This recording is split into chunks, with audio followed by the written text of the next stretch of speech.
Salam, salam lagu tadi menyenangkan hati Tuhan, menyenangkan Tuhan.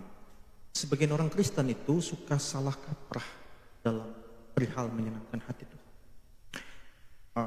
Sebagian orang Kristen suka berpikir bahwa menyenangkan hati Tuhan itu hanya berbuat baik, memuji nama Tuhan dan lain sebagainya.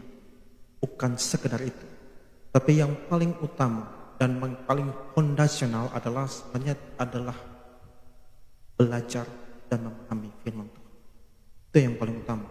Karena itu pilar kita, itu fondasi kita. Kenapa demikian?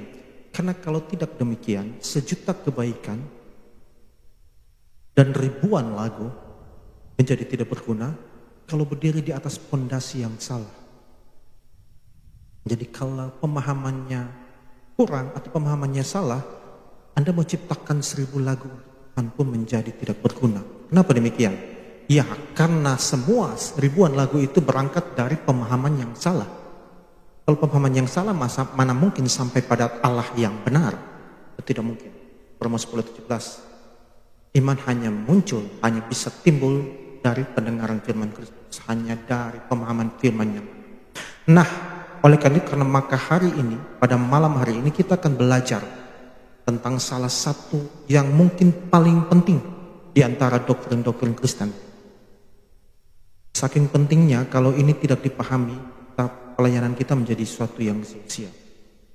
Yaitu kita akan belajar tentang sola scriptura. Kalau teman-teman 2 minggu lalu kalau tidak salah, kita bawa tentang reformasi, GPDI dan denominasi, itu adalah sesuatu yang kita sudah sempat singgung terkait sola scriptura, namun tidak dalam opsi yang banyak karena memang fokus pembicaraan kita bukan tentang itu. Maka hari ini kita akan fokus pada salah satu poin dari 5 sola, yaitu sola scriptura.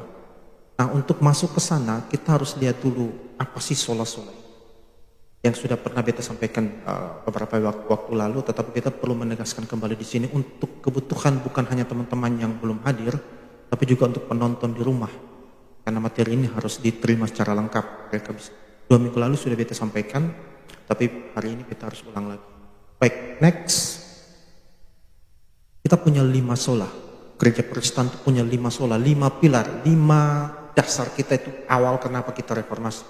Kenapa kita keluar dari gereja Tuhan? 5 sola. Yang pertama ini sola scriptura yang akan kita bahas bentar. Artinya hanya kitab suci. Dan yang kedua sola fide hanya oleh iman. Yang ketiga sola gratia hanya oleh anugerah.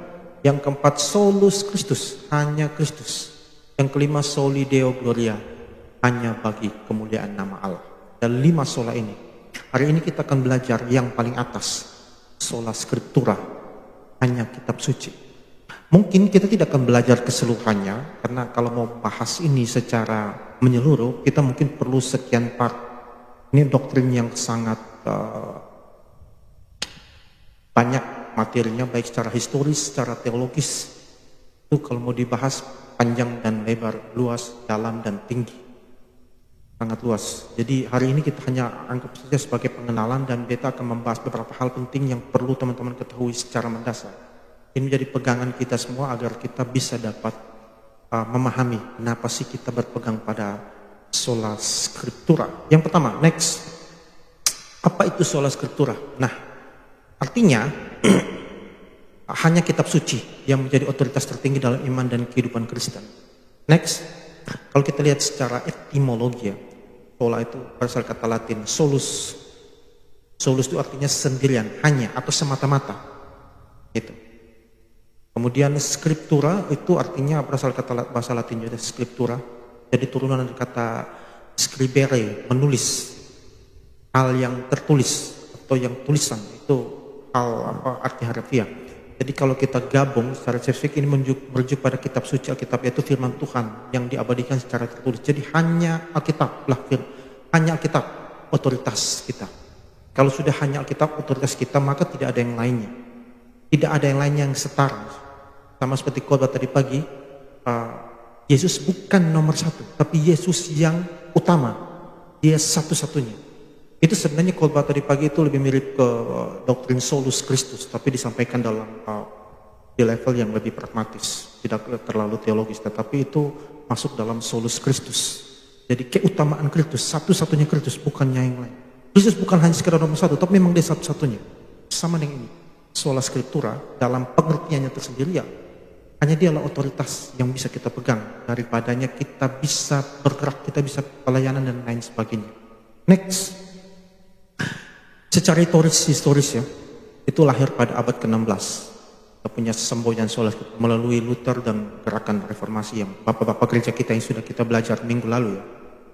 2 minggu lalu.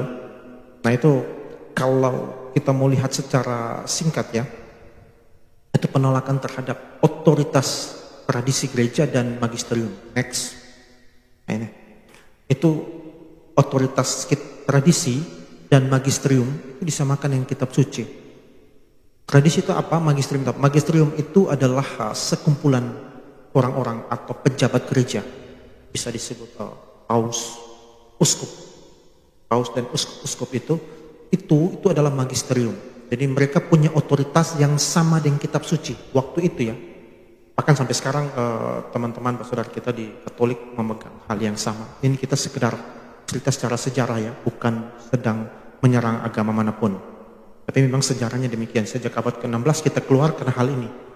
Jadi kita menolak kalau magisterium atau para pejabat gereja ini, paus dan uskup-uskup ini, dia setara dengan kitab suci. Dan tradisi yang dihasilkan oleh gereja itu setara dengan kitab suci. Kita tolak itu. Itu kenapa kita adanya semboyan ini, sola scriptura, hanya kitab. Jadi kalau dia sudah sola scriptura, artinya hanya kitab otoritas. Bukan magisterium, bukan juga tradisi gereja. Lalu kenapa kita sampai bisa mengatakan demikian? Kalau hanya kitab suci harusnya punya dasar dong. Kenapa hanya kitab suci? Oke, next. Nah, ini dasar ayat ya. Kita kasih beberapa. Ada banyak kita bisa pakai. Beberapa yang biasa digunakan dalam para reformator, para bapak gereja Protestan kita, para teolog-teolog kita. Yang pertama itu 2 Timotius 3:16. Segala tulisan yang diilhamkan Allah memang bermanfaat untuk mengajar, menyatakan kesalahan, untuk memperbaiki kelakuan dan mendidik orang dalam kebenaran. Artinya, kalau sudah bilang segala tulisan, artinya hanya Alkitab ini yang bisa kita pakai untuk menilai segala sesuatu. Termasuk apa? Termasuk pejabat gereja. Termasuk apa? Termasuk tradisi kita. Mungkin kita bisa buat tradisi tertentu dalam gereja. Sama seperti misalnya tradisi atau kebiasaannya. Misalnya di GPDI, kita kan punya tradisi musik tersendiri. Kita punya tradisi liturgi. Nah, tradisi itu tunduk di bawah otoritas Alkitab. Tunduk di bawah otoritas Alkitab. Bukan tradisi itu sama setara dengan Alkitab. No, tidak. Tradisi itu akan dinilai menurut otoritas Alkitab. Bahkan Bapak Gembala atau ketua-ketua sinode kita itu juga tidak berotoritas penuh mutlak. Mereka punya kewenangan terbatas yang keputusan mereka pun dinilai berdasarkan otoritas Alkitab. Makanya 2 Timotius 3:16 ini segala sesuatu. Jadi segala pelayanan dia berguna untuk menegur. Jadi Alkitab dipakai untuk menegur orang, mendidik orang, memperbaiki kelakuan, dipakai untuk mengajar. Seperti yang sekarang ini dalam fungsi mengajar. Dalam fungsi mengajar. Tetapi dalam fungsi mengajar pun, beta sebagai pengajar pun harus tunduk di bawah otoritas Alkitab. Karena beta bisa saja salah dalam mengajar. Nanti Alkitab dia akan menilai kenapa lu ngajarnya salah. Dan yang berikut next, Kisah Para Rasul 17 ayat 11. Nanti bisa baca sendiri agak panjang. Tapi itu ketika Paulus pergi ke Berea, lari ke Berea. Berea itu daerah Makedonia ya, teman-teman. Di situ dia punya jemaatnya, umatnya itu taat belajar firman. Tiap hari mereka selidiki kitab suci. Dan ketika Paulus datang, Paulus mengajar seperti beta gini, mereka tidak terima utuh-utuh. Teman-teman, ini rasul loh. Mereka tidak terima utuh-utuh. Mereka dengar situ dan mereka cek dengan kitab suci. Mereka menggunakan kitab suci untuk cek apa yang Paulus ngomong ini benar atau tidak. Ini bukti bahwa kenapa kita bilang sola scriptura hanya Alkitab. Artinya bahkan Rasul Paulus sekalipun, sekelas Rasul, sekarang sudah tidak ada Rasul, sekelas Rasul pun harus dinilai berdasarkan otoritas kitab suci. Bahkan umat yang dengan senang hati dan begitu sangat, mau dibilangnya mereka sangat mendambakan Paulus ini datang ke mereka. Mereka begitu sangat senang dengan kedatangan Paulus. Bahkan ketika Paulus berbicara di depan sini saja, mereka tetap mendengar dan menilai pakai kitab suci yang Paulus omong ini benar atau tidak. Sama seperti sekarang teman-teman, yang beta ngomong ini pun beta sangat berharap teman-teman tidak terima utuh-utuh. Dalam artian, bukan teman-teman lain pasti salah, tidak. Tapi setidaknya teman-teman harus punya kemampuan untuk menilai yang Om Ivan, yang Kak Ivan ngomong ini benar atau salah. Bagaimana cara menilai ya? Tempatkan Alkitab sebagai otoritas. Nilai khotbah beta, pengajaran beta hari ini dengan Alkitab. Ya, itu harus dilakukan.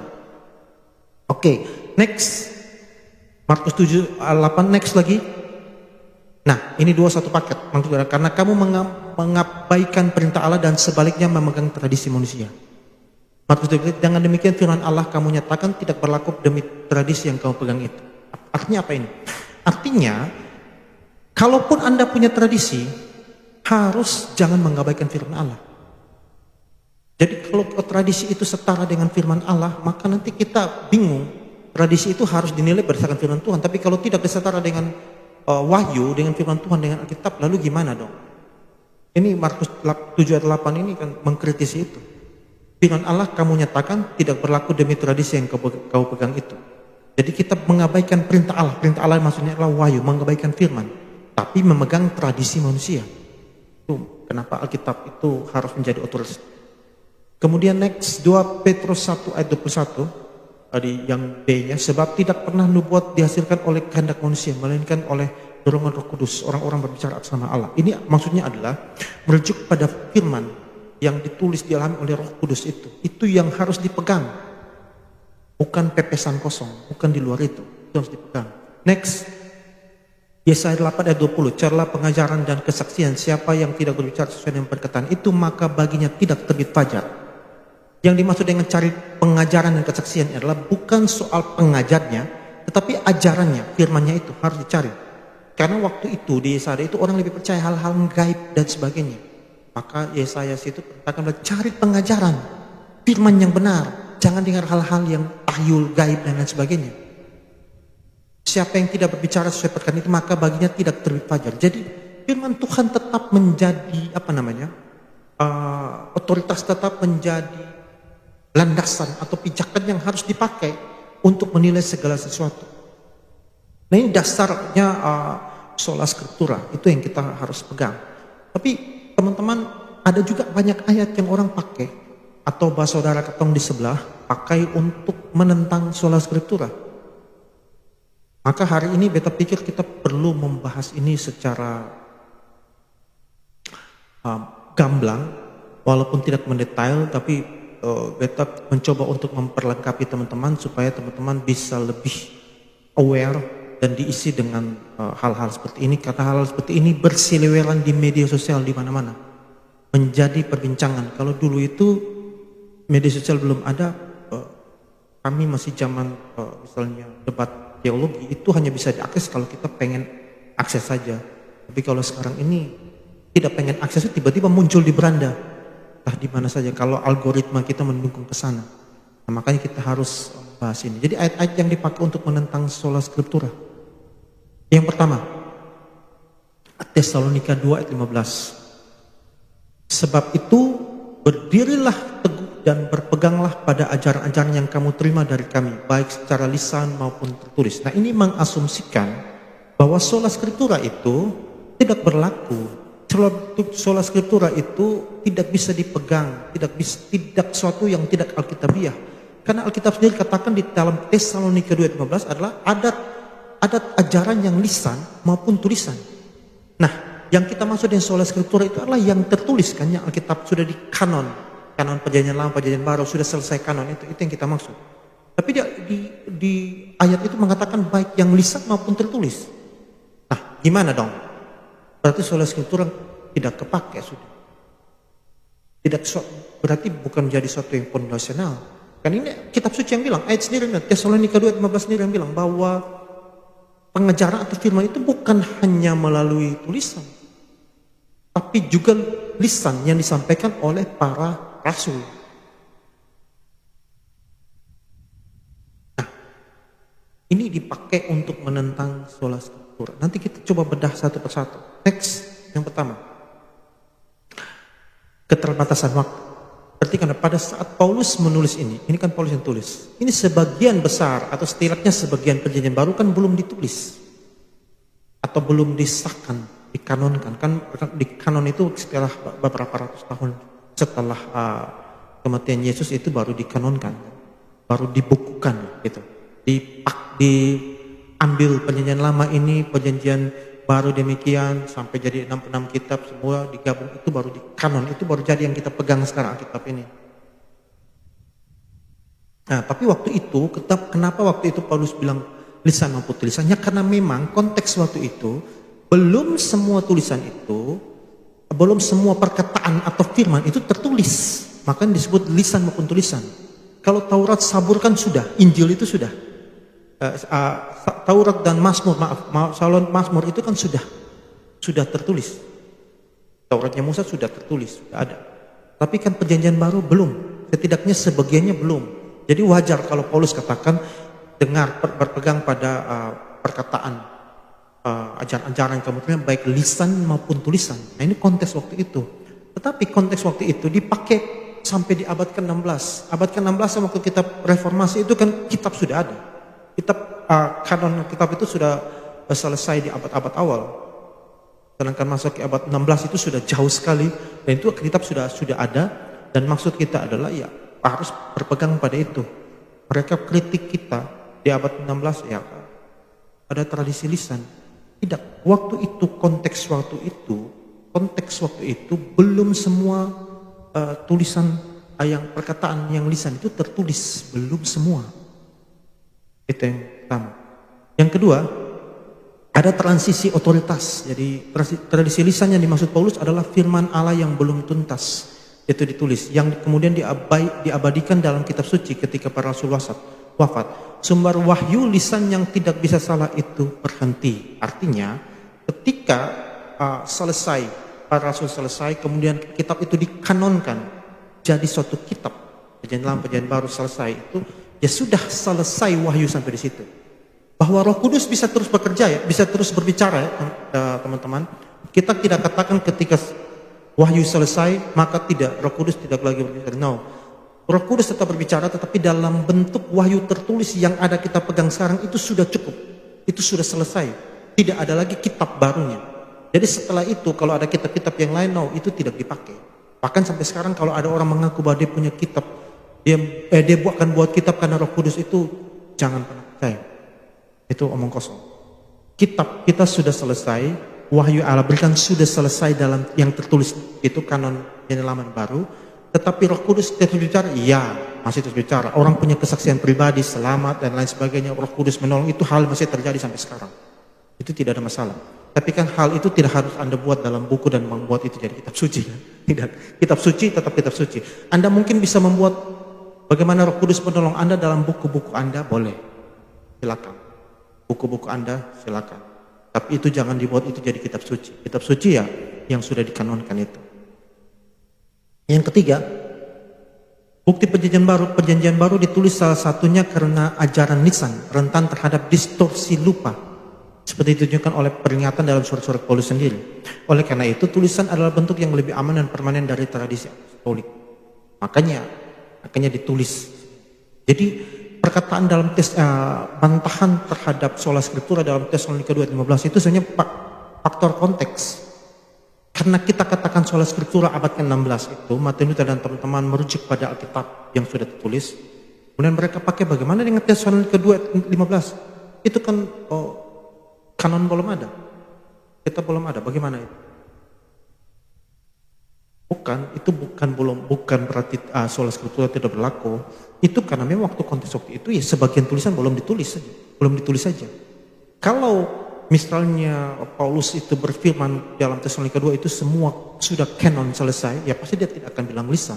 Semua yang sudah tertulis ya itu harus dipercayakan. Kalau misalnya konteksnya demikian.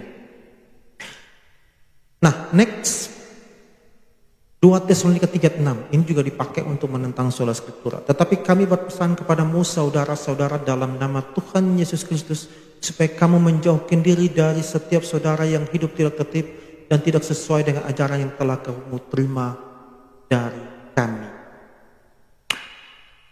Ini kata kuncinya di tidak sesuai dengan ajaran yang telah kamu terima dari kami. Ini menekankan soal tradisi. Jadi ini yang bilang, makanya saudara kita di Katolik bilang, ya tradisi juga punya otoritas. Karena ayat ini setara dengan kitab suci, setara juga dengan magisterium. Jadi beta sekedar menegaskan, kalau kita di Protestan, kita punya otoritas cuma satu, yaitu kitab suci ya. Kalau saudara kita di Katolik itu kitab suci, magisterium, dan tradisi. Nah, ayat 2 Tesalonika 3:6 ini salah satu dasar ayat kenapa tradisi itu juga menjadi otoritas. Dan mereka ini tradisi mereka kan ajaran turun-temurun. Ini kan tradisi. Ajaran turun-temurun yang sudah kita terima selama ini. Jadi makanya tradisi itu juga menjadi salah satu yang punya otoritas. Mari kita coba sanggah. Next. Nah, lihat definisi tradisi. Kata Yunani itu pakai paradosis. Dalam tradisi dalam Alkitab ada 2 makna. Yang pertama tradisi positif, beta sebut saja demikian. Jadi firman Allah yang disampaikan lisan maupun tertulis itu oleh para rasul. Dan yang kedua tradisi negatif. Aturan-aturan adat istiadat buatan manusia. Misalnya Matius 15 ayat 3. Matius 15 ayat 3 itu. Nah, di sini ini dibedakan antara tradisi yang memang adalah firman Allah yang disampaikan oleh para rasul. Maksudnya kalaupun itu tradisi itu berlaku, tapi tradisi itu pun itu ada karena firman Allah, ngerti kan? Jadi tradisi itu tidak bisa sama otoritasnya dengan kitab suci, karena tradisi itu sendiri ada karena bisa ada, atau tradisi pengajaran hanya bisa ada kalau ada firman Allah. Sekarang pertanyaan yang kritis yang perlu kita kali. Anggaplah tidak ada kitab suci. Kalau memang tradisi itu adalah suatu yang berotoritas sama dengan kitab suci. Anggaplah ketika kitab suci tidak ada. Pertanyaannya, dari mana tradisi pengajaran itu? Dari mana? Orang harus jawab dari Allah. Tidak mungkin dari batu atau kayu atau harus jawab dari Allah. Kalau dia jawab dari Allah, pertanyaannya itu Allah kasih tahu kan? Kasih tahu berupa apa? Wahyu kan? Atau firman? Iya, kembali juga soal skriptura. Anda tidak bisa bilang tradisi itu otoritas. Karena tradisi itu ternyata menggantung pada Alkitab juga. Atau pada firman juga. Jadi menjadi nonsens kalau katakan tradisi juga punya otoritas setara dengan kitab suci. Kalau setara dengan kitab suci, kita hapus. Coba kita hapus saja kitab suci. Atau firman. Tidak ada firman. Mau dapat tradisi pengajaran dari mana? Nah, itu satu yang mudah untuk kita patahkan sebenarnya. Tapi perdebatan ini berabad-abad ya. Sejak abad 16 sampai sekarang. Tidak masalah. Itu oke lah. Sepanjang tidak saling menyerang secara verbal kasar atau ad hominem atau yang kasar. Atau melakukan umpatan atau bahkan pelecehan terhadap keimanan orang lain. Itu tidak boleh. Tapi kalau mau didebatkan boleh. Tidak masalah. Boleh-boleh saja. Nah, yang kedua, perbedaan kategori. Jadi para reformator berargumen bahwa tradisi yang harus dipertahankan adalah tradisi apostolik positif. Itu yang beta bilang tadi. Inti ajaran Injil. Tradisi ini yang tidak bisa salah. Nah, kini sepenuhnya tercakup dalam kitab suci. Sementara tradisi gerejawi yang bisa salah. Kita tidak bilang tradisi gerejawi yang salah. Tidak. Tradisi gerejawi yang bisa salah. Harus diuji oleh kitab suci. Tradisi gerejawi seperti apa? Kalau kita lihat di GPDI ya. Yang paling sederhana tradisi bagaimana liturgi, tata ibadah, musiknya, tata ini, tata itu, altarnya seperti apa, itu bisa saja salah. Bisa saja salah, itu tidak mutlak benar. Arti maksudnya adalah itu tidak setara dengan kitab suci. Bahkan segala sesuatu tradisi yang dalam GPD ini harus diukur menggunakan Alkitab. Jadi pakai Alkitab untuk mengukur tradisi kita. Gitu. Itu yang worship kita segala macam itu diukur menggunakan kitab suci. Jadi bukan setara dengan kitab suci. Jadi beta pikir ada problem eksegesis di sana ya. Jadi kesalahan tafsir terhadap 2 Tesalonika 3:16 itu merujuk pada ajaran-ajarannya apostolik. Apostoliknya menuju pada ajaran-ajaran yang bersumber pada Alkitab. Nah, kalau bersumber pada Alkitab ya bukan tradisi otoritas, tetapi Alkitab yang berotoritas yang memungkinkan tradisi pengajaran itu ada. Jadi bahkan tradisi pengajaran menggantung pada Alkitab. Next. Nah, Yesus melawan tradisi. Ini salah satu bentuk reduktio. Beta sudah belajar reduktio. Kalau memang semua tradisi lisan itu diyakini setara, maka kritik tajam Yesus terhadap tradisi Farisi di Markus 7 itu menjadi kontradiktif. Prinsipnya adalah Alkitab adalah standar dan nah, Markus 7 itu kan Yesus yang bicara tentang firman Allah dan tradisi Yahudi. Yesus kritisi tradisi Yahudi. Nah, kalau semua tradisi lisan itu setara dengan firman, kenapa Yesus mengkritisi tradisi Yahudi? Itu tradisi Yahudi dan firman Allah itu bergandengan tangan, terus berjalan selama ini dari zaman Musa bahkan mungkin sebelumnya. Orang Yahudi sudah punya tradisi yang jalan sejalan dengan teologi mereka itu. Itu pun Yesus masih mengkritisi. Artinya tradisi tidak bisa setara dengan firman Allah. Tidak boleh, dan tidak mungkin. Yang ketiga, next. Ini juga ayat andalan yang dipakai untuk menyerang sola scriptura. 1 Timotius 3:15. Jadi jika aku tidak datang, engkau sudah tahu bagaimana orang harus hidup di dalam jemaat Allah yang hidup, yang penopang dan dasar kebenaran. Ini juga kesalahan tafsirannya. Jadi dianggap bahwa gereja itu tiang penopang dan dasar kebenaran. Maka juga magisterium tradisi itu bisa menjadi otoritas juga, karena adalah yang penopang dan dasar kebenaran.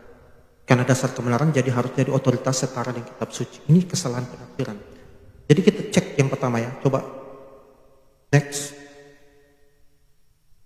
Fungsi mempertahankan, bukan sumber kebenarannya. Bukan menciptakan. Istilah tiang penopang dan dasar itu bahasa Yunani stilos kai hedraioma. Itu artinya gereja menciptakan. Itu tidak berarti gereja menciptakan kebenaran, melainkan menjaga dan memproklamirkan kebenaran yang sudah diwahyukan. Jadi kebenaran sudah ada, kebenaran itu sudah fondasional, bukan gereja adalah kebenaran.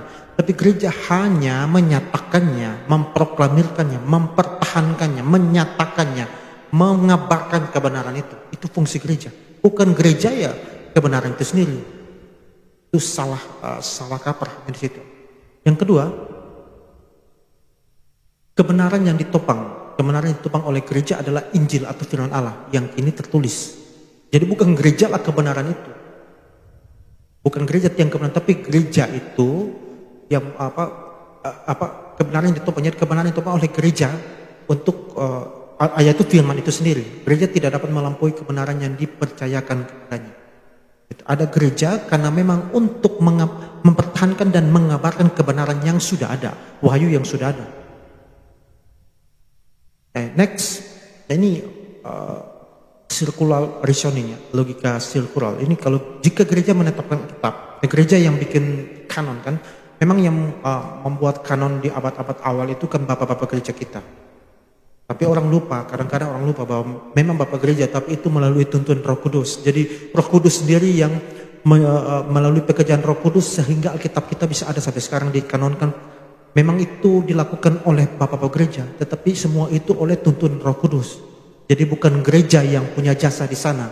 Itu juga kadang-kadang kita suka salah kaprah. Nah ini jika gereja menetapkan Alkitab kanon dan juga memiliki otoritas yang setara atau lebih tinggi dari Alkitab, ini menjadi argumen melingkar atau circular reasoning. Reformator bersikeras bahwa otoritas gereja berasal dari Alkitab, bukan sebaliknya. Jadi Alkitab itu sumber, fons, dan gereja adalah penjaga, kustos. Itu yang harus dibedakan. Circular ini begini, kalau Anda ditanya gini,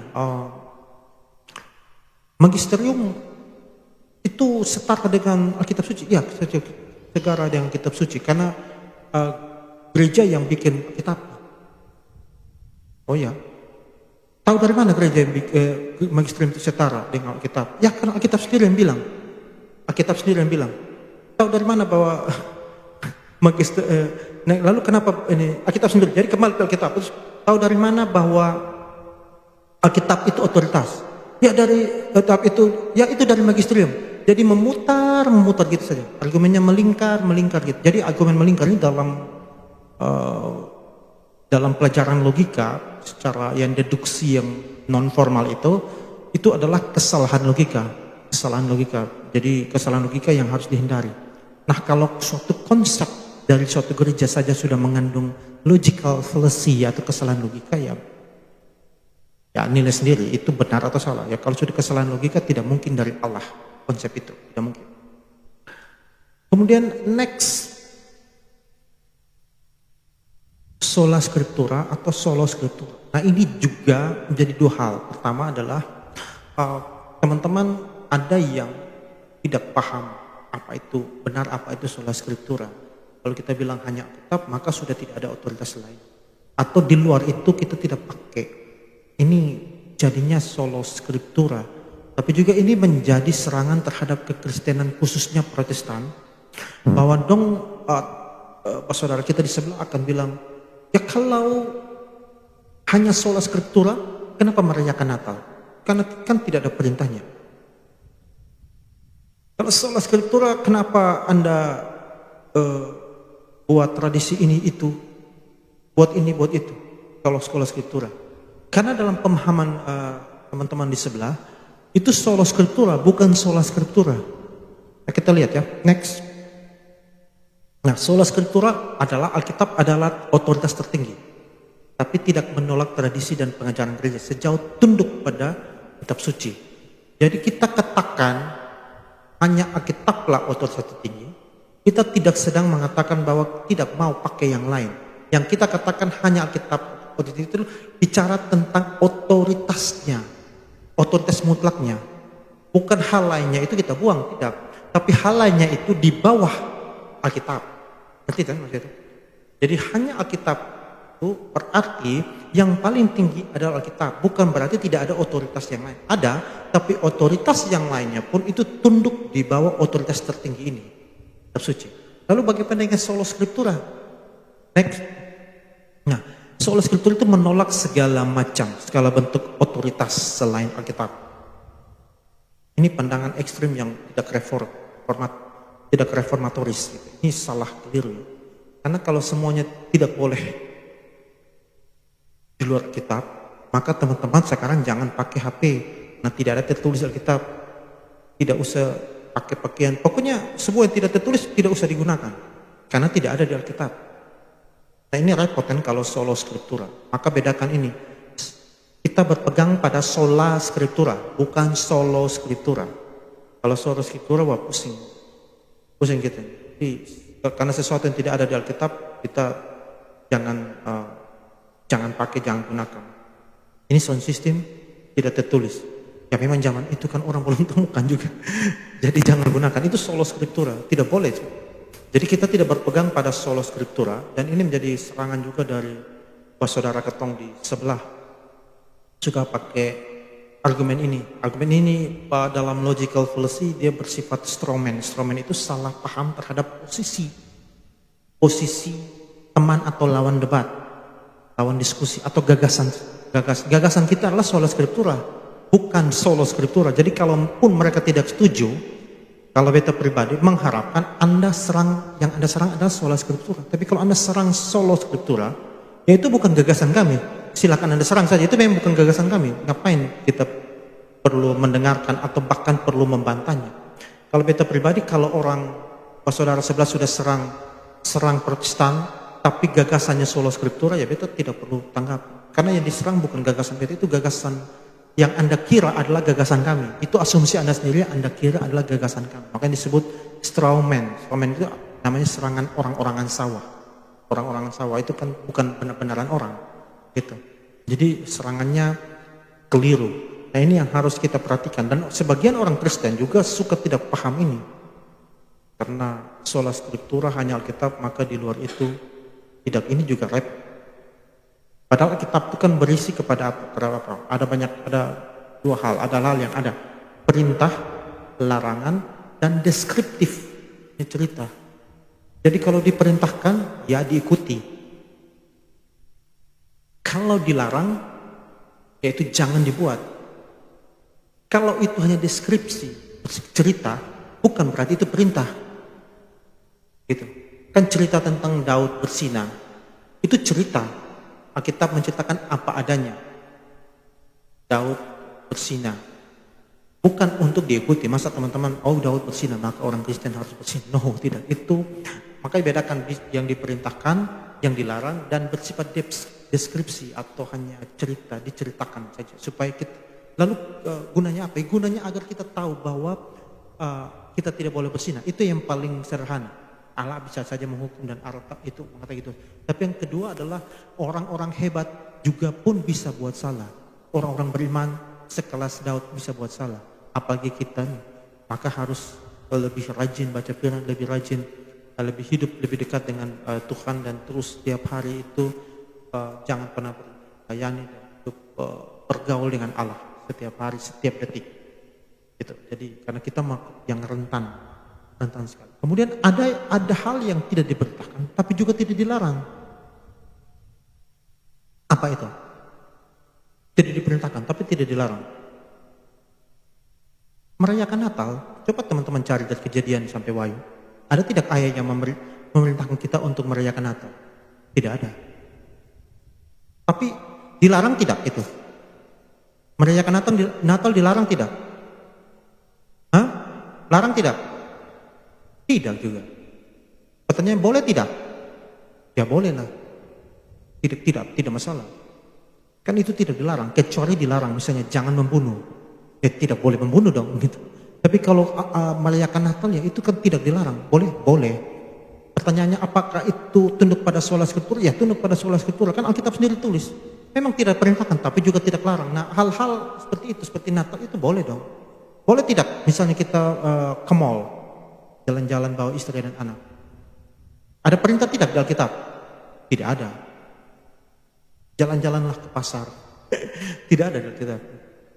Tapi ada larangan tidak itu? Tidak ada juga. Jadi itu kita juga skripturalis, boleh. Nah, nanti tinggal dinilai ke mall itu motifnya apa, itu bisa dinilai dalam Alkitab. Misalnya motif Anda untuk foya-foya, untuk menunjukkan orang bahwa beta punya uang banyak, untuk gengsi dan sebagainya, itu dosa. Ke mallnya tidak dosa, tapi motif itu membuat kita dosa. Alkitab menuliskan tentang apa? Tidak boleh sombong, itu ada tidak?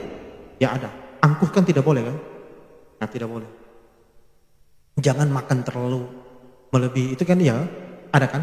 Nah, itu tidak boleh. Itu Alkitab melarang. Artinya ke mallnya boleh, tapi motif ke mall yang salah itu Alkitab bisa dinilai menurut Alkitab. Jadi itulah sola scriptura. Sola scriptura tidak berarti Anda tidak boleh melakukan apa-apa hal di luar Alkitab lagi. No. Boleh sepanjang itu sesuai dengan isi Alkitab. Sesuai, atau yang dimaksud bukan itu tertulis Alkitab, bukan, tetapi sesuai artinya tidak bertentangan dengan isi Alkitab. Kalau tidak bertentangan tidak apa-apa. Bukan persoalan apakah diperintahkan atau tidak.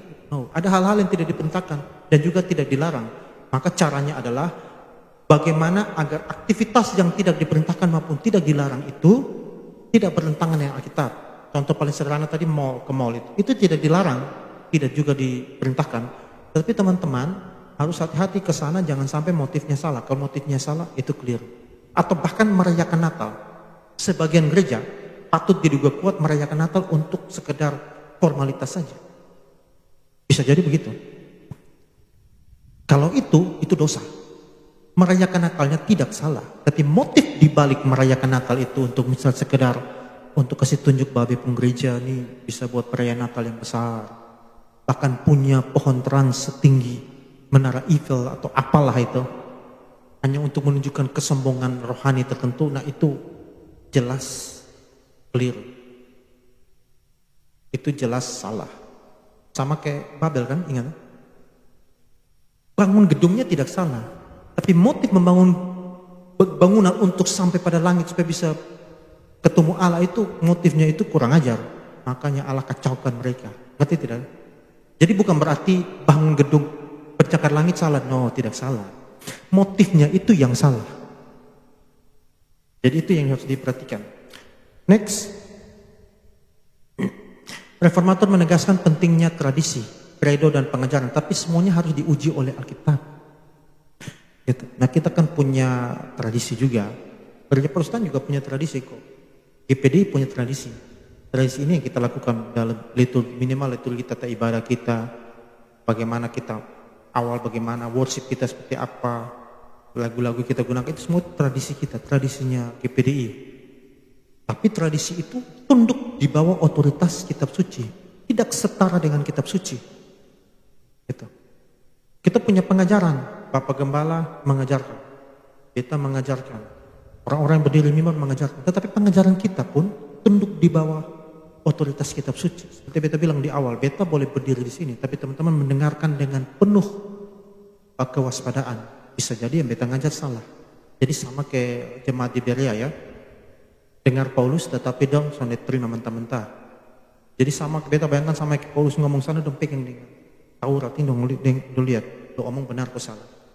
Itu sikap yang sangat baik, sikap yang bagus sekali. Itu jemaat yang dengan mentalitas dan kondisi mental rohani yang bagus dan karakter yang sangat, yang sebenarnya dibutuhkan oleh gereja. Anda tidak boleh jadi terima saja apa yang dikatakan oleh gembala, no. Karena gembala juga manusia bisa salah. Salah itu dalam dua hal, bisa secara sengaja maupun secara tidak sengaja. Sengaja maupun tidak sengaja. Kalau secara sengaja dalam artian dia punya pemahaman teologi yang keliru. Gitu. Jadi dia mengejarkan itu, pemahamannya dia gitu. Tapi secara tidak sengaja bisa saja salah ngomong, selip lidah, selip tong, salah ngomong, itu bisa dilakukan. Namanya kita manusia. Jadi makanya jemaat atau teman-teman harus mendengarkan dengan aware, jangan sampai ya terima begitu saja, itu sesuatu yang tidak boleh. Nah, itu diuji dengan apa? Ya uji dengan Alkitab. Ini membuktikan bahwa sola scriptura itu jadi suatu yang keutamaan, suatu yang absolut, mutlak dan tidak dapat tergantikan, bahkan tidak ada yang setara dengannya. Jadi kita akan coba cepat ya, kita tidak usah khawatir, tidak akan sampai lama-lama. Next. Nah, sebelum kanon kitab suci, sola scriptura belum eksis. Ini juga suatu bentuk serangan terhadap kita, Kristen. Dan bilang, oh ini kitab suci belum kanon, apa soal omong sola scriptura. Memang sola scriptura ini artinya hanya Alkitab yang tertulis itulah yang otoritas tinggi. Itu pendeknya demikian. Maka mereka memahami secara pendek. Nah, berarti sebelum Alkitab yang tertulis itu ada, maka sola scriptura belum eksis, belum bisa sola scriptura. Atau lihat, yang pertama, firman Allah telah eksis sebelum ditulis, disampaikan cara lisan melalui nabi dan Kristus dan para rasul. Artinya apa? Yang dimaksud dengan sola scriptura itulah Alkitablah firman Allah. Firman Allah itu otoritas, bukan soal Alkitab dalam bentuk buku, tapi isi dari Alkitab itu, firman itulah yang punya otoritas. Jadi sebelum kanon pun kan firman, pertanyaannya apakah sebelum kanon Alkitab, firman Tuhan sudah ada atau belum? Sebelum ada Alkitab, firman Tuhan sudah ada atau belum? Ya sudah ada. Jadi sola scriptura tetap eksis. Yang dimaksud dengan sola scriptura bukan sekedar buku hitam itu, tetapi isinya yang wahyu itu, yang kekal itu, isinya yang kekal, dari kekal sampai kekal itu bukan baru ada ketika Alkitab ada, sebelumnya ya sudah ada firman. Bahkan kalau kita mau bicara yang tertulis ya, perjanjian lama itu, Taurat, Mazmur itu, Amsal itu sudah ada. Zaman Yesus itu sudah ada, itu sudah digunakan. Jadi kalau bilang sola scriptura tidak eksis ya sudah eksis. Entah tertulis maupun belum tertulis. Yang dirujuk itu adalah firmannya, karena firman itu suatu yang tidak bisa baru muncul kemudian. Dia kan ya dan amin, kekal.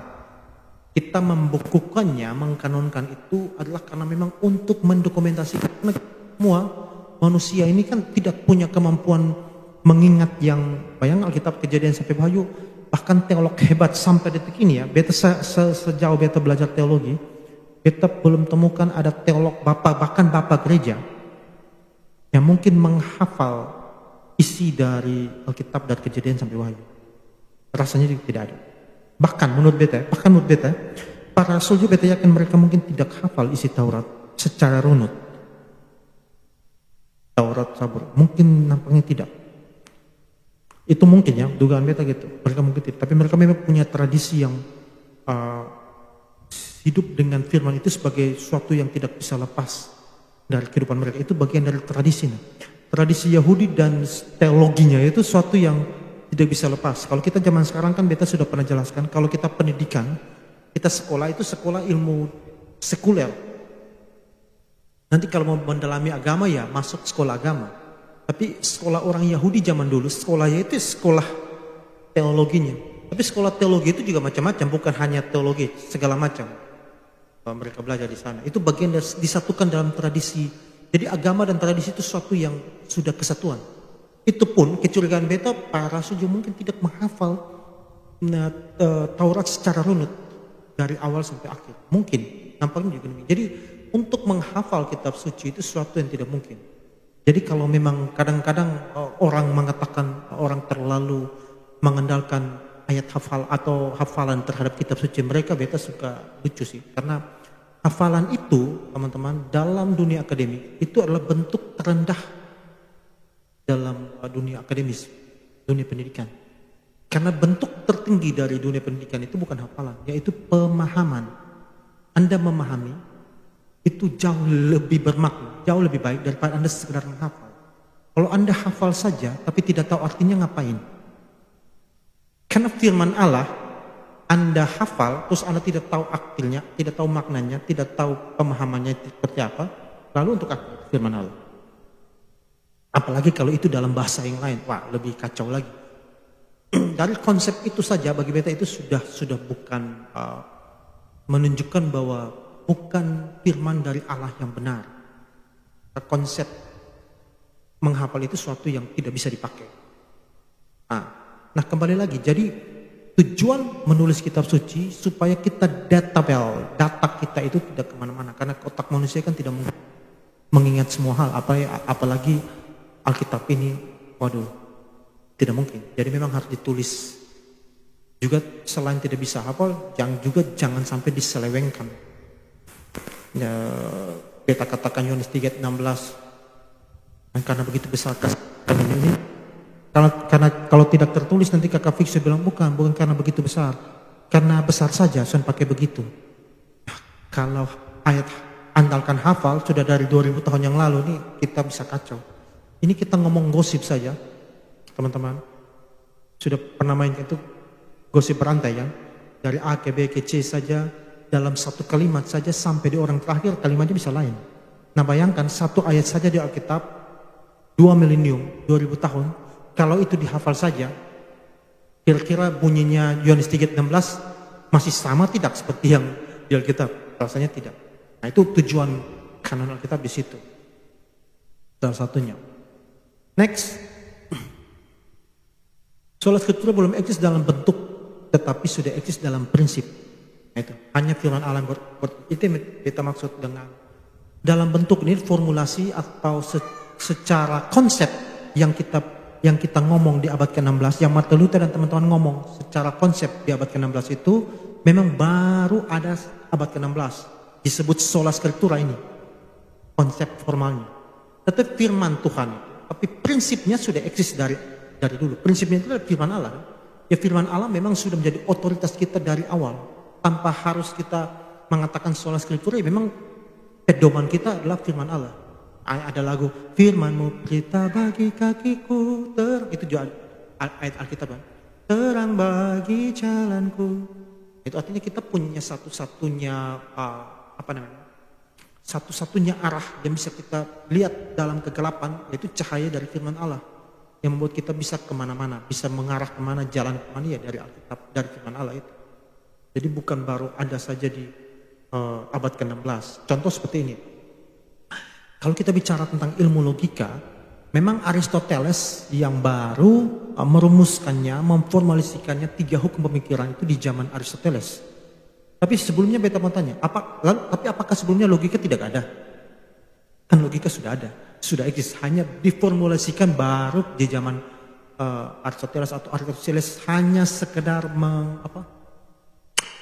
merumuskan kembali saja, merumuskan apa yang sudah memang sudah eksis, sudah ada. Natur dari logika itu sudah ada. Hanya mungkin belum disebut logika atau apalah gitu. Atau gini, matematika.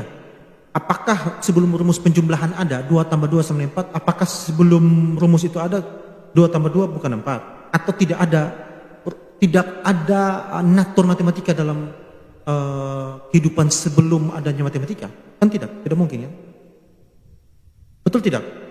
Atau matematika baru eksis ketika Pitagoras dan para ahli matematika merumuskan matematika, rumus penjumlahan, perkalian, pengurangan, pembagian itu ketika ditemukan baru adanya matematika. Oh tidak kan? Matematika kan sudah by nature itu sudah ada. Hanya nanti manusia karena kemampuan intelektual mulai merumuskan ilmu-ilmu matematika itu. Tapi sebelumnya ya sudah matematika sudah ada. Nah demikian dengan firman Allah, demikian dengan sola scriptura. Memang baru diformalisikan abad ke-16. Tapi firman menjadi otoritas itu adalah memang dari awalnya demikian. Kita orang Kristen atau umat Allah hidup berdasarkan pedoman firman ini. Kita lihat nabi-nabi terdahulu dari zaman Adam sampai sekarang, zaman Adam ke zaman itu mereka mendengar suara Allah. Allah ngomong bilang apa? Jadi artinya wahyu itu yang mereka dengar.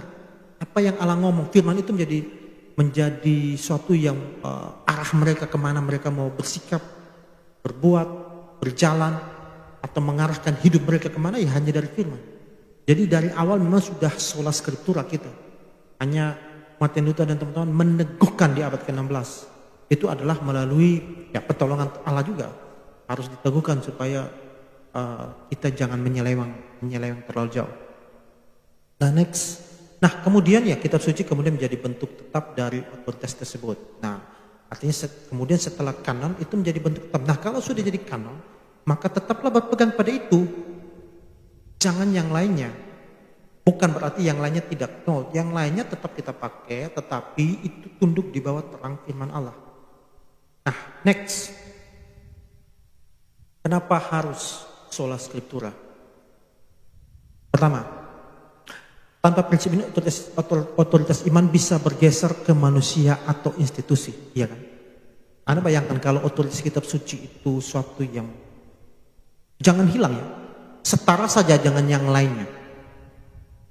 Maka akan sangat mungkin mudah untuk kita menggeser bahwa iman ini kepada manusia. Hanya karena manusia itu adalah seorang pemuka agama yang punya jabatan yang tinggi, maka karena dia setara dengan kitab suci, infallible gitu. Setara dengan kitab suci, tidak tanpa salah, maka ya sudah, kita tunduk pada manusia. Padahal yang infallible ini hanya kitab suci, yang tanpa salah hanya kitab suci. Yang tidak bisa salah. Ini manusia juga infallible, ini kan kita juga kacau. Kalau manusia juga infallible berarti nanti kita lebih tunduk pada manusia. Atau institusi, lembaga atau gereja tertentu. Padahal gereja bisa salah. Bukti, tidak perlu membuktiin dari awal kalau kita belajar sejarah kekristenan kan ada banyak kesalahan-kesalahan yang dilakukan baik dari dalam, terutama dari dalam ini Bapak gereja, para teolog kita banyak yang menyeleweng, bahkan gereja bisa membuat keputusan-keputusan yang keliru.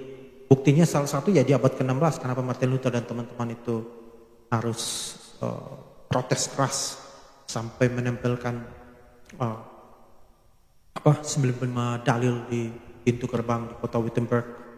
Nah, itu protes keras sekali. Tapi ada keuntungan di sana.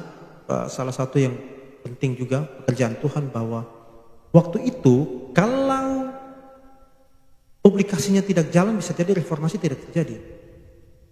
Kenapa demikian? Karena waktu itu pertama kali awalnya ditemukan mesin percetakan. Jadi itu awalnya mesin percetakan ditemukan, makanya proses reformasi itu ditolong. Banyak pamflet-pamflet selebaran itu dibuat, dicetak dan dibagikan. Itu satu yang sangat beruntung. Sama seperti sekarang, kalau kita sekarang sudah media sosial. Media sosial sekarang sangat memungkinkan orang biasa saja, bukan pendeta, bukan apa, dia bisa up dirinya, personal branding untuk, contohnya seperti Betos ngomong ini, Edis TV, atau siapa, Rudi Yohanes yang kemarin baru debat dengan Pak Budi Asali, dan beberapa yang lain yang bagi beta mereka punya disiplin teologinya kurang baik. tapi sudah terlanjur punya banyak follower, sudah terlanjur populer. Nah, itu sangat berbahaya juga. Bagi dunia publikasi ini hal yang baik. Di zamannya Martin Luther itu baik sekali ketika ditolong dengan mesin cetak yang baru ditemukan waktu itu dan akhirnya terpublikasi dengan baik. Tetapi itu juga bisa jadi bumerang bagi kekristenan kalau itu dipakai oleh orang-orang yang salah untuk mempublikasikan pandangan-pandangan seperti yang sekarang ini yang terjadi ini kadang-kadang miris juga. Seperti apa Edis kan dia katakan penyaliban itu karya iblis, waduh. Apalagi sampai dia bilang Yesus itu bukan Tuhan dan sebagainya. Nah itu kan sebenarnya sudah bukan kacau lagi teologinya, itu sudah bidat, sudah sesat itu. Tetapi orang peduli amat dengan itu. Orang punya argumen cuma satu. Edis itu sudah sangat populer, dia lebih populer daripada si A, si B, bayangkan saja. Kualitas digadaikan dengan popularitas. Sekarang ini, beta ada punya dua hal yang beta ngomong. Pertama, beta selalu katakan bahwa Protestan ini yang sesuai dengan zaman. Karena ketika Martin Luther katakan kita semua imamat yang artinya kita semua boleh membaca dan menafsir Alkitab. Tapi tentunya harus dengan cara yang benar, tidak boleh serampangan. Maka ketika zaman media sosial sekarang ini, kita semua yang bukan belajar teologi secara formal itu kita bisa belajar, bahkan bisa ikut menilai, menafsir, dan beta bagian dari orang yang bukan bagian dari teolog yang belajar secara fundamental, secara formal, tapi beta belajar mandiri, tapi harus belajar dengan benar. Nah, itu suatu yang sangat baik. Itu kenapa kita sangat adaptif. Jadi kita kita cukup beradaptasi dengan perkembangan zaman Protestan ini. Karena demokrasi itu muncul dari dalam gereja kita. Asas demokrasi itu muncul dari dunia Protestan ya, untuk informasi. Tetapi di sisi lain juga ini menjadi suatu yang jadi bumerang kalau imamat yang ini oke, tetapi kalau orang tidak belajar baik sungguh-sungguh, tapi dia sudah terlanjur populer, ini akan jadi problem. Kemarin beta kasih contoh ya, debat itu Rudy Yohanes itu dengan Pak Budi Asali itu kacau sekali. Kebetulan beta moderator, dia mengatakan hal yang tidak-tidak. Arwah Yudas juga bertemu dengan 12 Yesus dan lain sebagainya, itu sudah kacau. Allah bisa berdoa, aduh. Beta yang waktu itu jadi moderator, beta yang gemas sendiri, aduh. Orang seperti ini bisa dipercaya oleh netizen, setidaknya orang Kristen, dengan jumlah follower yang banyak sekali. Mau jadi apa nih kekristenan di Indonesia kalau dipercayakan pada orang-orang seperti ini? Seperti Rudy Yohanes, beta sebut nama ya, teman-teman aware. Bahkan mulut beta berhenti dengar orang itu. Edis TV, Sofiatul, siapa lagi? Bahkan termasuk Elia Myron. Itu suatu yang bagi beta sangat disayangkan kalau orang-orang seperti ini kita dengarkan. Itu sangat berbahaya. Karena bagi beta mereka jauh lebih berbahaya daripada orang-orang di luar kekristenan. Polemikus Islam atau maupun yang saudara kita dari sekarang yang lagi hot-hotnya Patrice Allegro. Kita pikir ya, mereka sudah agama lain, kita tidak perlu dengar. Tapi yang dari dalam ini kadang-kadang lebih berbahaya. Karena itu duri dalam daging. Jadi teman-teman, beta mohon untuk hati-hati. Dan hari ini beta juga jangan dengarkan orang-orang ini. Orang-orang ini tidak paham apa-apa tentang teologi. Next, menjaga kemudian ajaran dan ibadah dari penyimpangan. Ya kan? Kalau kita mengasumsikan Alkitab sebagai otoritas, ini akan menjaga semua hal.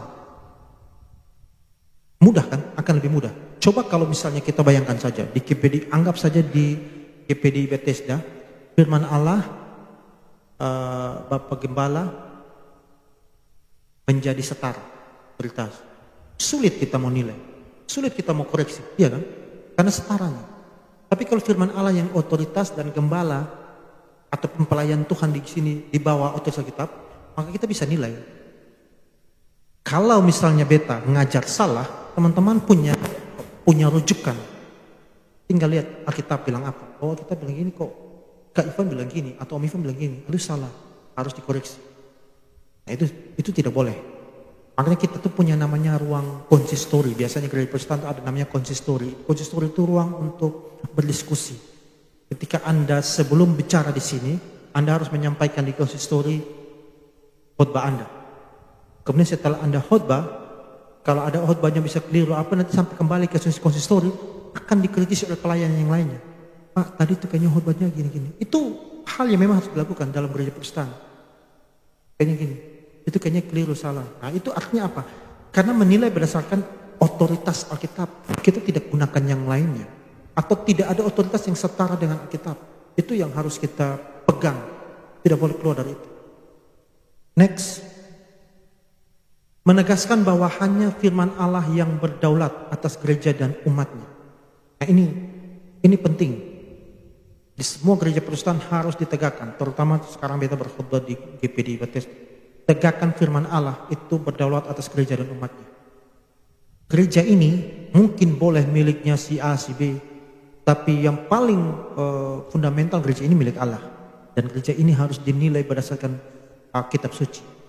Bukan berdasarkan tradisi kita. Ketong biasa begini jadi tolong jam ubah. No. Kalau kebiasaan itu bertentangan dengan firman Allah, harus diubah. Justru ujian terhadap gereja di situ. Kalau gereja tidak berani berubah dari tradisinya yang salah, ini membuktikan bahwa gereja itu bukan gereja Tuhan. Itu gampang saja untuk menilai. Kalau ada tradisi dalam gereja yang salah misalnya, yang salah, kemudian itu dikritisi berdasarkan firman Tuhan dan ternyata memang salah, tapi tradisi itu sudah berlangsung sekian lama, tapi gereja tersebut tidak mau berubah, maka sangat mudah atau tentu saja gereja itu bukan gereja Tuhan. Karena tradisi itu dipakai lebih penting, walaupun Alkitab sudah mengoreksinya. Itu yang keliru. Next. Nah, sekarang kita masuk pada bagiannya. Ini sudah mau habis ya. Apakah gereja Protestan tidak punya otoritas yang lain? Punya dong, kita punya otoritas. Pengakuan iman atau credo kita, Confession and Creeds.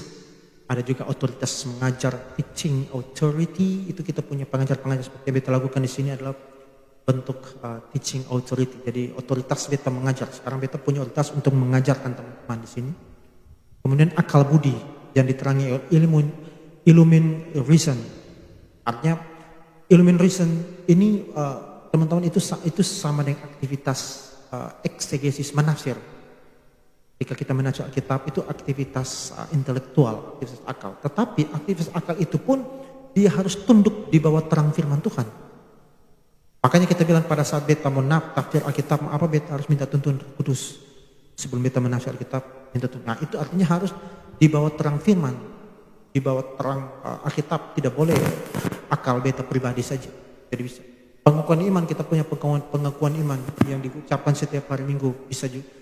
GPD agak jarang, tapi di gereja Protestan yang lain Minggu diucap pengakuan iman, confession.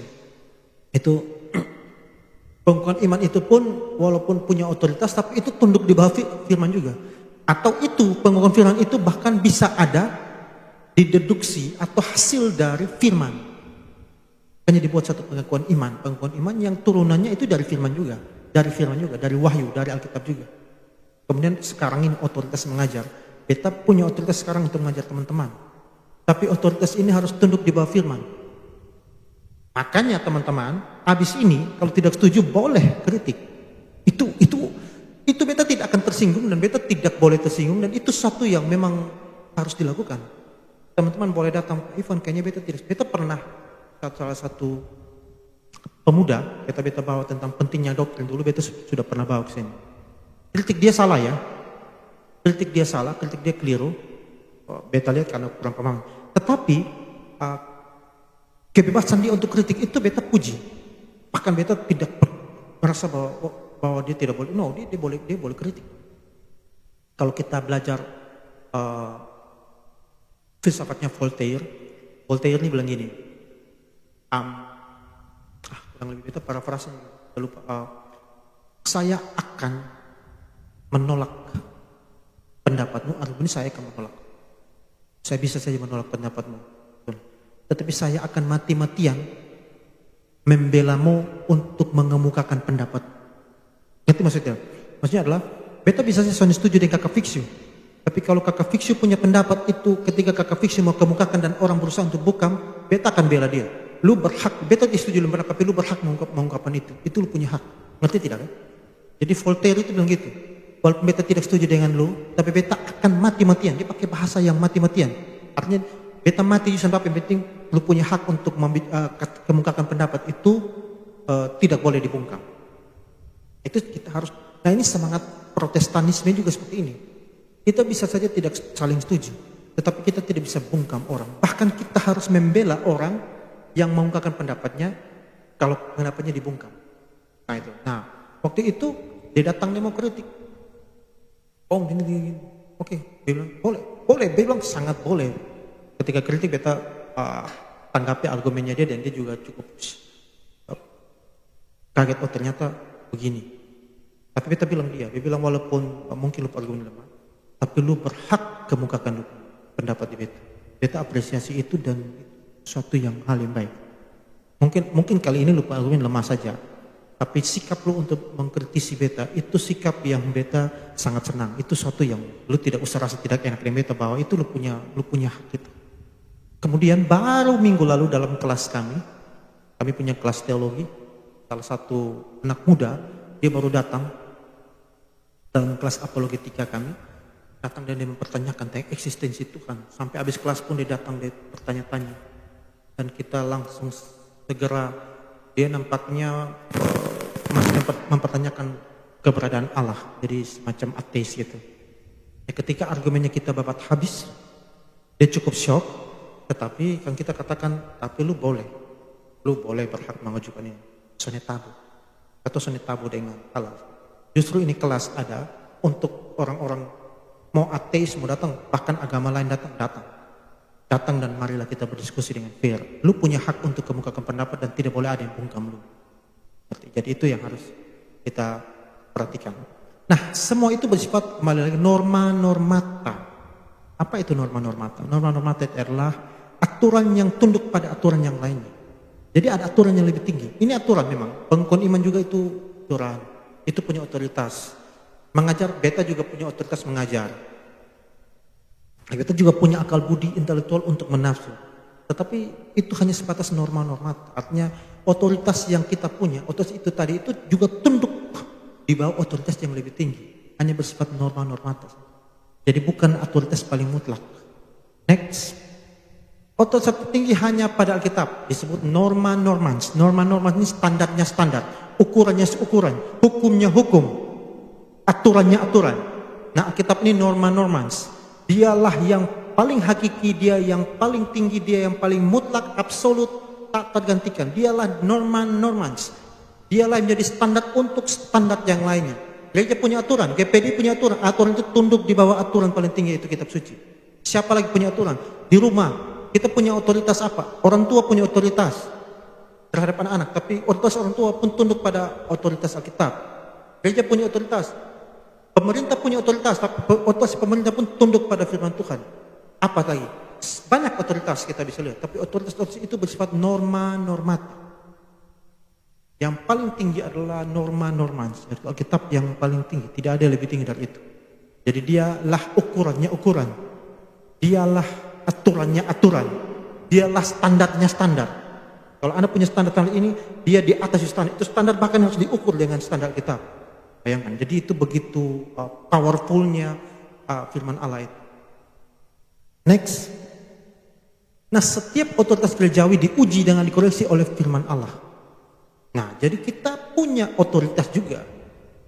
Gereja Protestan, dalam hal ini GPDI bagian gereja Protestan juga punya otoritas, tapi otoritas yang kita punya itu harus diukur di bawah terang firman Tuhan. Well, kita sepakat kan ini kan? Atau tidak? GPD mau lain sendiri loh. Tidak kan? Atau BTS mau lain sendiri? Tidak kan? Nah. Next. Nah, pengingkaran terhadap sola scriptura zaman now. Ini beta perlu sampaikan.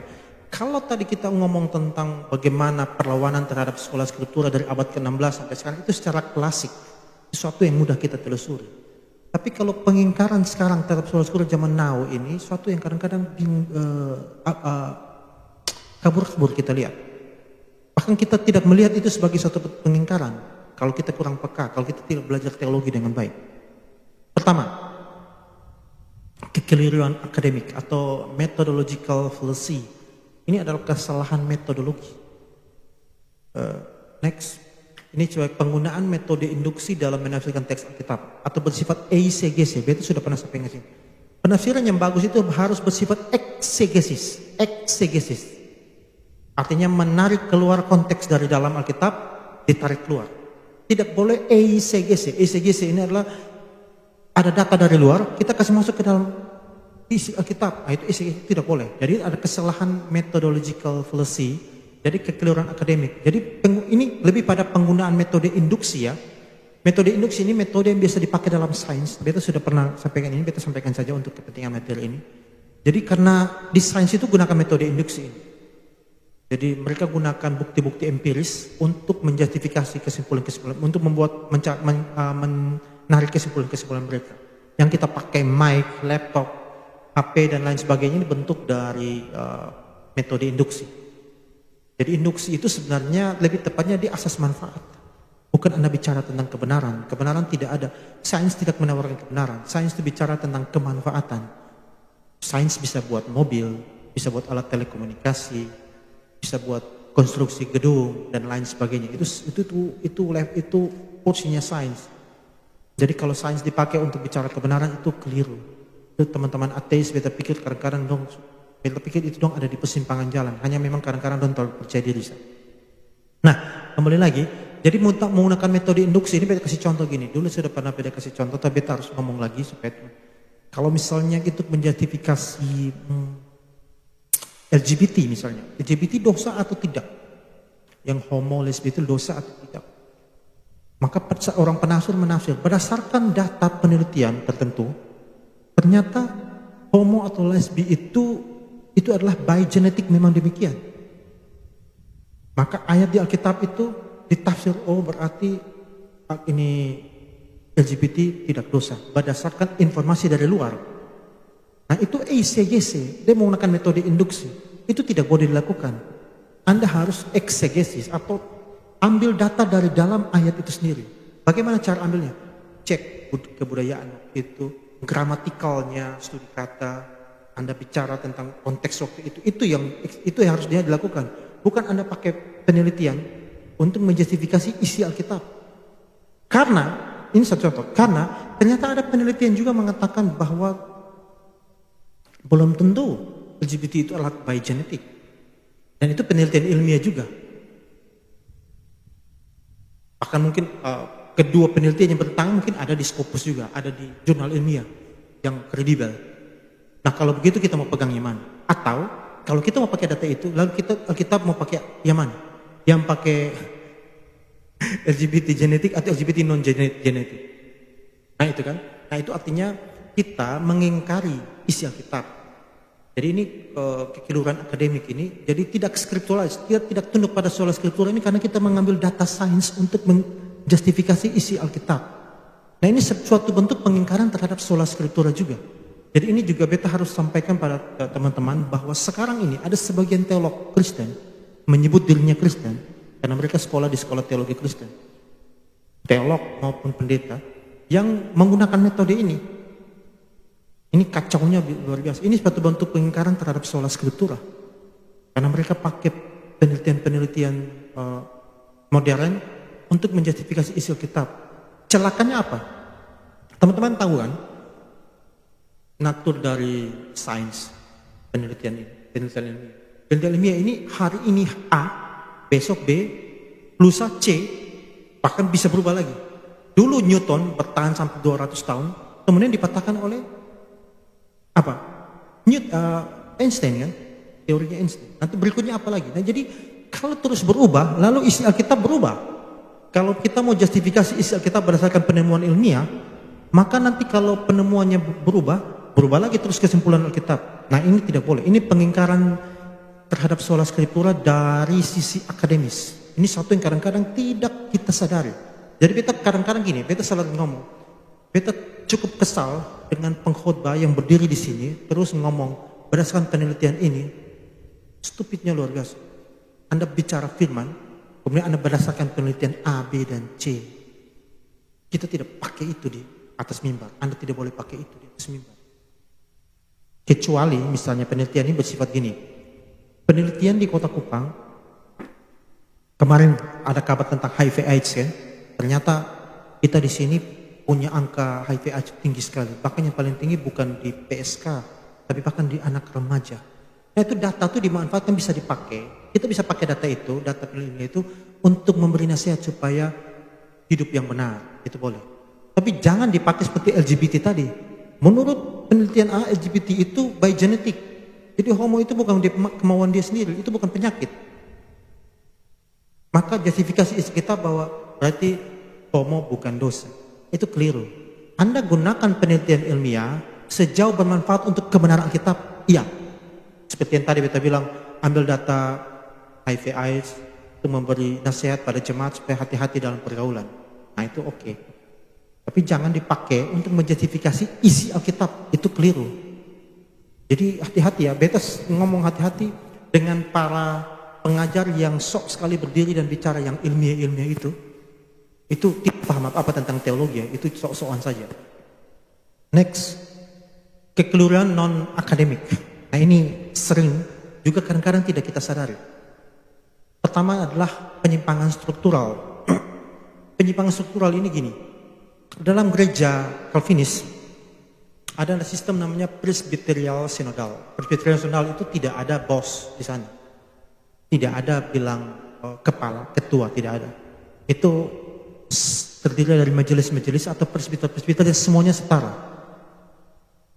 Tapi bisa jadi secara struktural untuk membantu misalnya sistem administrasi, kan tidak mungkin 10 orang ini tanda tangan dalam satu surat kan, harus dipilih satu untuk bisa tanda tangan. Misalnya jadi dipilihlah satu ketua misalnya untuk supaya administrasi surat dan lain sebagainya untuk kepentingan lainnya. Tapi karena jadi ketua, maka kemudian menganggap diri paling bos di antara yang lain. Nah dalam sistem presbyterial synodal di gereja itu ketua itu bukan bos. Dia tidak punya, dia bahkan tidak bisa buat keputusan. Keputusan dia berdasarkan musyawarah semuanya. Ini penyimpangan struktural. Kadang ada gembala merasa bahwa dalam gereja merasa bahwa dia paling bos dan dia ngomongan dia harus didengar. Nah itu salah. Anda hanya dipercayakan Tuhan di situ, bukan Anda yang punya otoritas untuk segala macam dan sewenang-wenang. Kalaupun punya otoritas untuk buat A, B, C, itu otoritas itu harus berdasarkan tuntunan Roh Kudus dan harus tunduk di bawah kitab suci. Yang kedua, ini non akademis salah satu ini paling sering klaim mendapatkan wahyu dari Allah. Kita sudah lihat siapa Ellen White dan lain sebagainya. Kemudian nanti mulai mengatakan bahwa tanggal 22 September akan terjadi dunia kiamat. Ini juga suatu bentuk pengingkaran terhadap sola scriptura gitu. Alkitab sendiri katakan apa? Pada saat harinya nanti itu datang seperti apa? Pencuri, tidak ada yang tahu. Kok ada yang merasa bahwa dia tahu dapat wahyu? Ini kan sudah sering terjadi. Tanggal sekian. Ini kemarin kalau tidak salah masih di Eden ya. Apa? Yang tempat paling lagi populer itu di namanya di Eban. Eden tuh. Itu kan sempat populer di NTT itu Eden namanya, yang tempat tempat wisata lah. Itu katanya dengar ya, beta tidak tahu nanti koreksi kalau salah. Yang punyanya itu dia mengajar hal yang tidak di sana. Akhirnya gelombang paus pada orang Soe dan akhirnya mereka sudah pergi. Katanya mereka ajarkan dunia akan kiamat tanggal berapa lah gitu. Nah ini sudah tidak skripturalis atau tidak tunduk pada sola scriptura lagi. Nah ini suatu bentuk penyelewengan atau pengingkaran terhadap sola scriptura. Hati-hati juga dengan ini. Ini banyak kena di banyak gereja Protestan, terutama gereja-gereja karismatik itu beta itu sering sekali terjadi hal seperti ini. Yang ketiga, tunduk pada gembala bukan pada kebenaran firman. Nah ini kadang-kadang kan di sebagian gereja Protestan ini kan karena gembala yang punya ini, itu dia ini, maka dia ngomong lu dengar, dia mau salah kebenaran lu harus terima. Nah itu suatu bentuk pengingkaran terhadap sola scriptura juga. Pengingkaran pada sola scriptura secara tidak sadar. Jadi itu juga tidak boleh.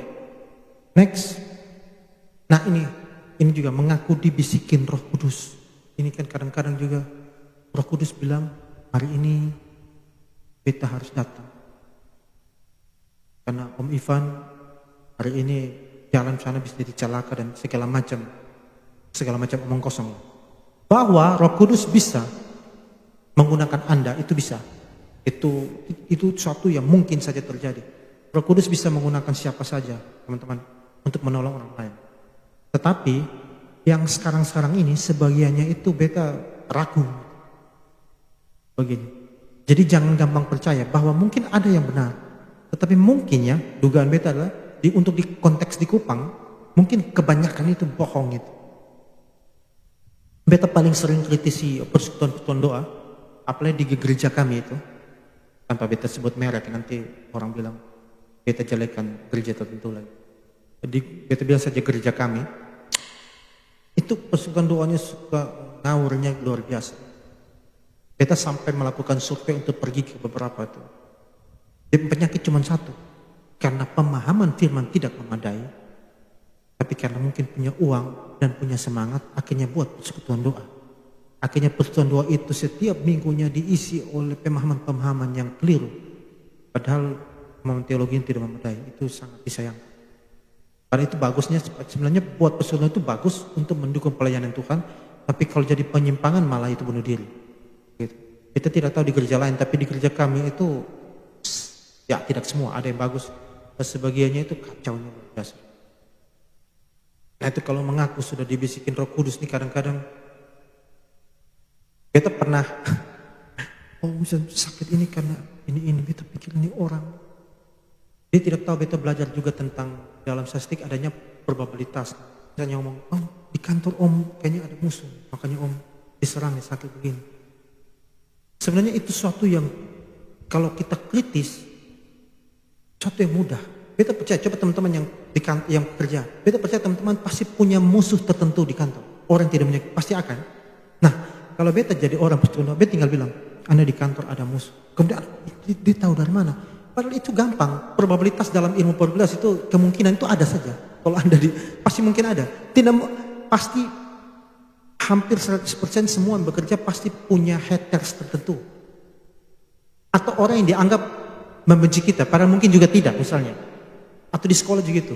Kemudian ketemu para persekutuan doa, dia bilang, Anda di kantor tuh ada yang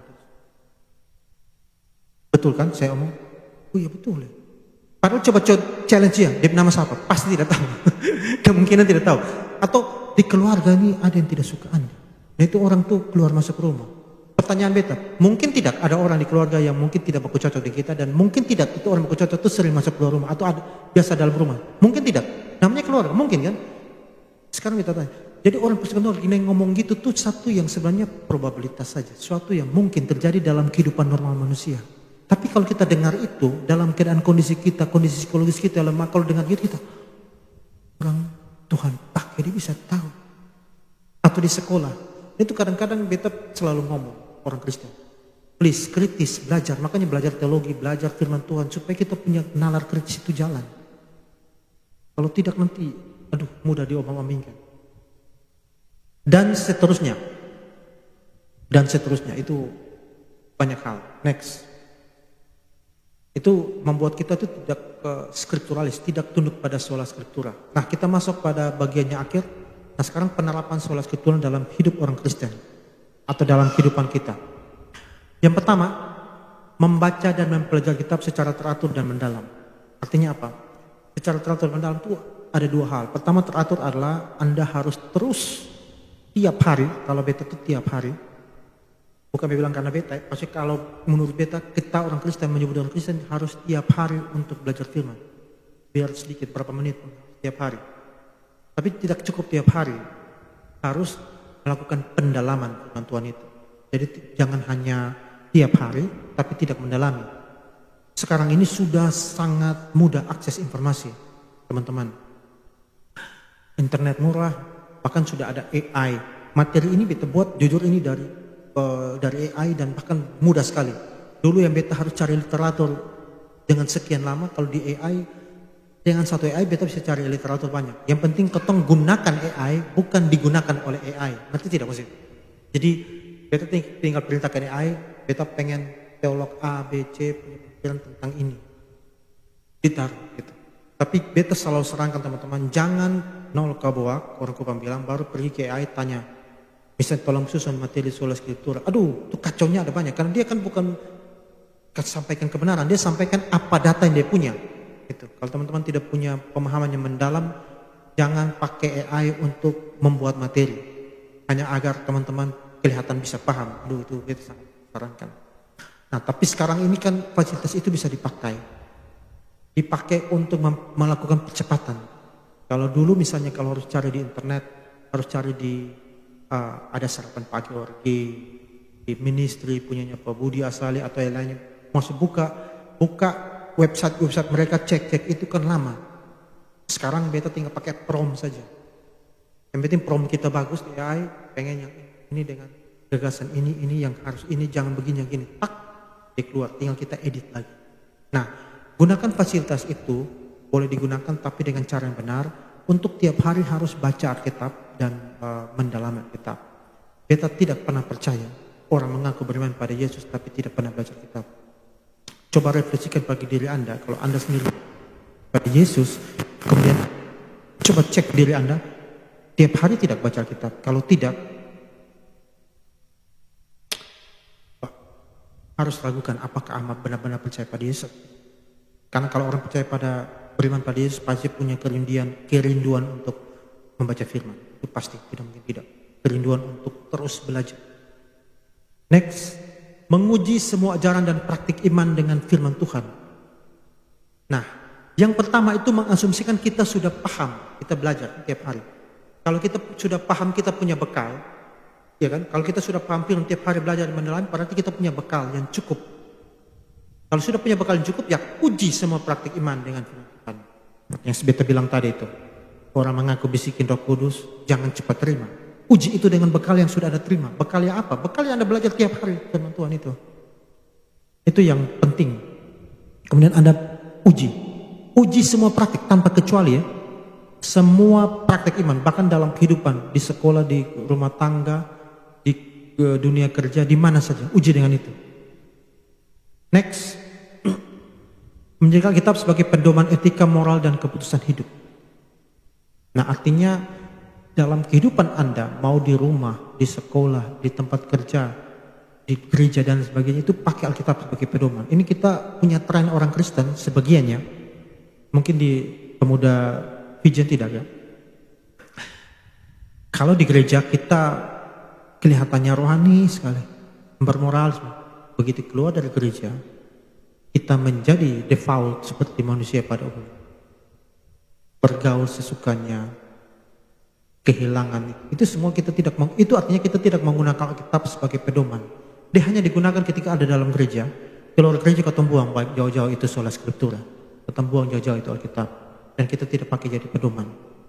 Itu sesuatu yang clear. Kita harus pakai.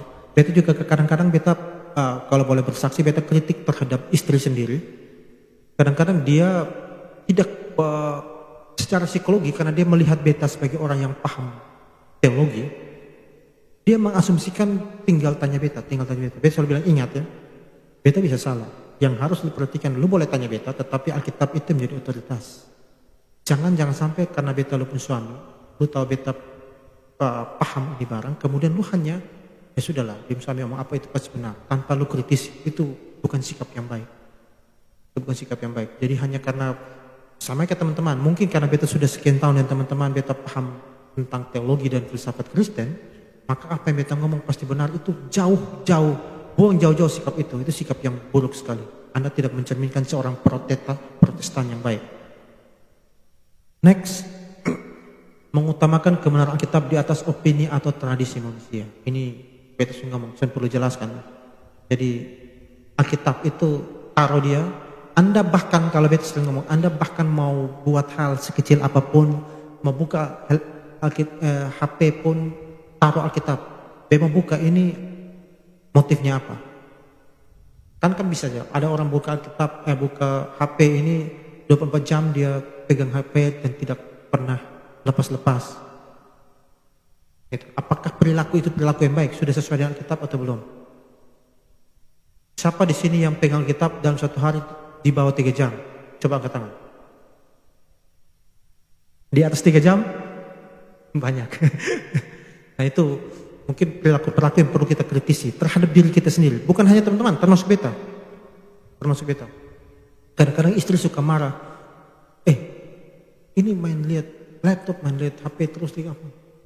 Kadang-kadang apalagi kalau misalnya ada diskusi online, diskusi dengan seseorang, itu bisa 2-3 jam itu, diskusi online itu bisa lama sekali.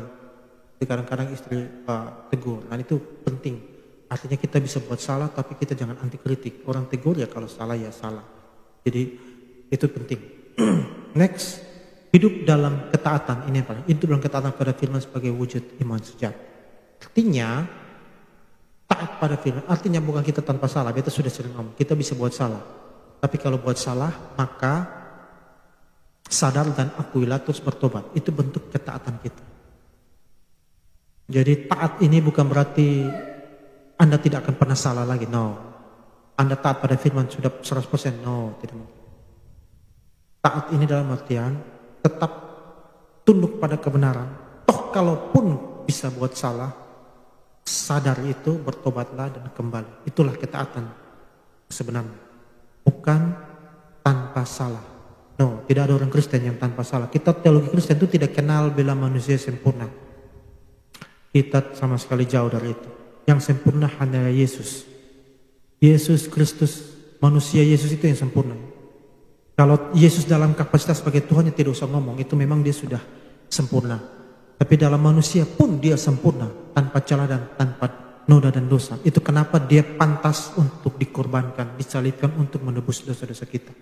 Bahkan Maria sekalipun ibu Yesus itu tidak tanpa dosa ya. Maria ibu Yesus pun berdosa.